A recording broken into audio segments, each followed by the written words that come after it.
In 2017, Your Excellency, we had only 70 dispensaries in Kajiado County. Today, we have a total of 102 dispensaries in this county.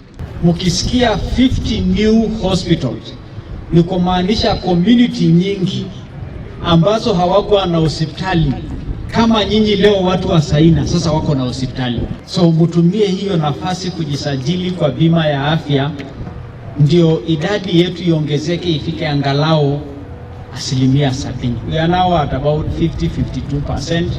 Na hii dispensary itasaidia wakazi wa Kajiado, kwa sababu wakazi wa Kajiado ndo wapate huduma ya afya.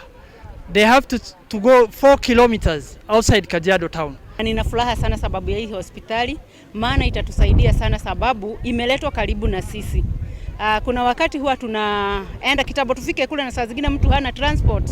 Unakuta mwingine amefia kwa aje, kama ni mama tulikuwa tunapeleka akajifungua, amejifungulia jiani kama huna pesa.